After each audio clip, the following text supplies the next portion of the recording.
भाग 13. राजे दादोजींच्या बरोबर मावळ फिरत होते. वाड्यात दप्तर पाहत होते.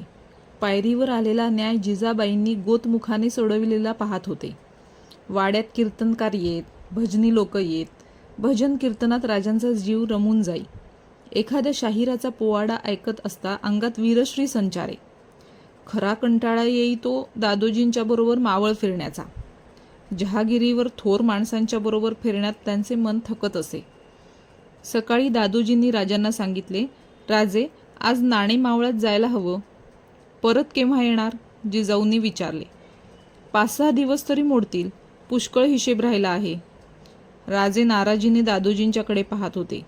दादोजींच्या ते लक्षात आले. ते म्हणाले, पहा राजे, जहागीर तुमची. मोठ्या राजांकडून हौसेने ती घेतलीत. आधीच तंट्या बखेड्यांनी भरलेली. मालकाशिवाय रेटणार कशी? तुम्हाला कंटाळा येत असेल तर तसं सांगा. मी महाराज साहेबांना कळवून टाकतो. ती मात्रा बरोबर लागू पडत असे. शिवाजीराजे आपोआप घोड्यावर स्वार होत. मावळात फिरत असता राजांचे लक्ष मुलुखात उठलेल्या, आकाशाला टेकलेल्या गडांच्याकडे जायचे. ते पंतांना विचारायचे, पंत, हे गड कुणाचे?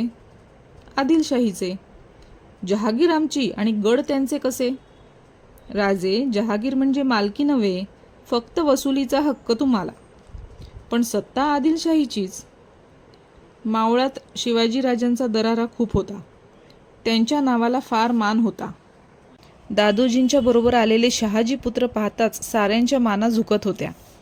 देशमुख प्रेमाने वळत होते. प्रजेला राजा पाहायला मिळत होता. त्यांच्या सुखदुःखांना वाचा फुटत होती. समोपचाराबरोबरच प्रसंगी दंडनीतीचाही वापर दादोजी करत. हे राजे पाहत होते. गुंडगिरी, अरेरावी करणाऱ्या बांदल देशमुखांना जबर शिक्षा केल्यामुळे मुलुखाचा वाढलेला आदर राजांच्या ध्यानी येत होता. वाड्याच्या पुढच्या चौक सदरेवर राजे एकटेच बसले होते. मागे माँसाहेब उभ्या होत्या. त्या केव्हा आल्या हे शिवबांना कळलं नाही. जिजाबाईंनी विचारले, राजे, एवढं टक लावून काय पाहता? नजर न काढता राजे म्हणाले, माँसाहेब, मुंग्या किडा पकडून नेत आहेत ते पाहतो आहे. मग त्यात काय एवढं पाहायचं? केवढा मोठा किडा आहे, मघापासून पाहतो आहे. किडा जिवंत आहे, सुटण्यासाठी धडपडतो आहे, पण छोट्या मुंग्यांपुढं काही चालत नाही. चारी बाजूंनी जेर केलंय त्याला. जिजाबाईंचे उत्तर आले नाही. राजांनी मागे पाहिले. जिजाबाई आत गेल्या होत्या. राजांची नजर दरवाजाकडे वळली. एक इसम येत होता. सावळा, उंचपुरा. चेहरा तुकतुकीत होता. डोळ्यात हसू होते. काढणी बांधली होती, तर श्वासाबरोबर तुटेल अशी छाती होती. गुडघ्यापर्यंत धोतर होते. अंगात भरड्या वस्त्राची बंडी होती. बंडीचा डावा खांदा फाटून तिच्या चिंध्या झाल्या होत्या. खांदा जखमी होता. रक्ताचे ओघळ पंजापर्यंत येऊन तळहातावर वळले होते. पण वेदनेचा लवलेशही चेहऱ्यावर नव्हता. हातातील जाडजूड भरीव काठी पेलीत तो आत आला. त्याने चौकात नजर टाकली. शिवाजीला पाहताच मुजरा करून तो म्हणाला, राम राम. शिवाजी राजांचा हाच वाडा नव? होय का? काम होतं. वरती ये, राजांनी फरमाविले. आ? शांतपणे राजे म्हणाले, वरती ये. बिचकत तो इसम वर आला. बैस. पण बैस म्हणतो ना. राजांची नजर पाहताच तो बसला. शिवाजीराजे उठले. त्यांनी काही न बोलता त्याचा हात पाहिला आणि ते ओरडले, कोण आहे तिकडे? चारी वाटांनी हुजरे धावले. प्रथम आलेल्याला राजे म्हणाले, देवडीवरचे कुठं गेले? जा, वैद्यांना ताबडतोब बोलवून आणा.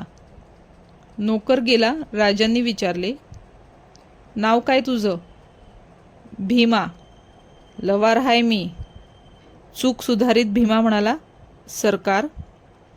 एव्हाना दादोजीही उठून बाहेर आले. राजांनी भीमाला विचारले, का आला होतास? सांगू का? मी या मुलकाचा नव. आम्ही तिकडचं, साताऱ्याचं. दुष्काळ पडला तवा मुलूक सोडून मोगलाईत गेलतो. वाटनं येत होतो, रान होतं. अन आलं की अंगावर. कोण? राजांनी विचारले. लांडग व चुकलो सरकार. मग? 3 होते. अड्रानात एकटा माणूस मी. हातात निसती काठी. करणार काय? घेतलं देवाचं नाव अन मोहरं आलेल्यावर हाणली काठी. ते धूळ मागं कोलमडलं, उरलेलं मागं ठिसकत सरकलं. पण जनावर भारी. तसंच उठलं अन घेतली उडी. डाव्या रट्ट्यानं रेटी पातूर बावळा काढला भडव्यानं. डोसकच फिरलं. मुस्काट बघून एकच काठी हाणली, उठलंच नाही. आणि दुसरे लांडगे म्होरक्या पडल्यावर कशाला राहतात? राजे कौतुकानं ऐकत होते. त्यांना गंमत वाटत होती. पण तू इकडं कसा? राजांनी विचारले. आयला ते राहिलंच की. तिथनं वाट सुधारली. वाटनं येत होतो तर 2 माणसं भेटली. तुम्हावानीच त्यांनी बी विचारलं बावळ्याला काय झालं म्हणून. म्या सांगितलं तर ते म्हणले,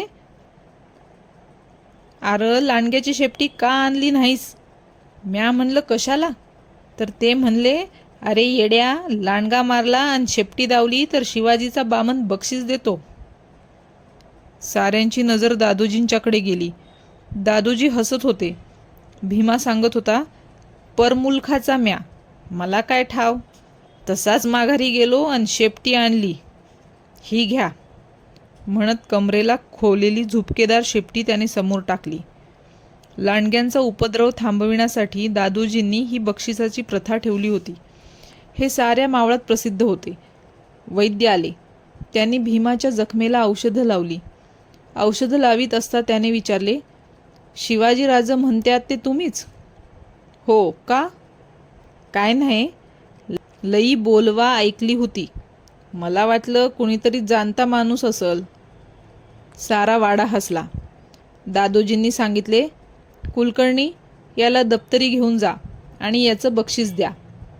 थांबा, राजे म्हणाले. राजे उठून आत गेले. जेव्हा ते बाहेर आले तेव्हा त्यांच्या हातात एक तलवार होती. भीमाला ती देत राजे म्हणाले, भीमा, नशीब तुझं म्हणून काठीवर भागलं. ही तलवार जवळ राहू दे. भीमाने तलवार हाती घेतली. पान बघत तो म्हणाला, रामपुरी दिसते. तुला यातलं कळतं? राजांनी विचारले. म्हणजे? धंदाच नव माझा. हेच करत आलो. आता कुठं जाणार? पोट भरल तिकडं. इथं राहतोस? राहीन की. काम सांगा. तुला लोहार शाळा देतो, करशील? भीमाने राजांचे पाय धरले. लई उपकार होतील सरकार. सोनोपंत, राजे सोनोपंतांच्याकडे वळून म्हणाले, याला लोहार शाळा काढून द्या. सोनोपंतांनी दादोजींकडे पाहिले. दादोजी म्हणाले, सोनोपंत, राजाज्ञा झाली, वाट कसली पाहता? आज्ञा म्हणत सोनोपंत भीमाला घेऊन गेले. सारे पांगले. राजे एकटे असता दादोजी म्हणाले, राजे, एवढ्या तडकाफडकी माणसं नेमायची नसतात. तो परका माणूस, कोण कुठला काय सांगता येत नाही. पंत, संधी मिळाली तर कळणार ना.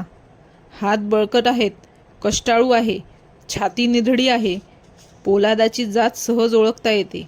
बस, आणखीन काय हवं? संधी दिली आहे, मगदूर आपोआप कळेल.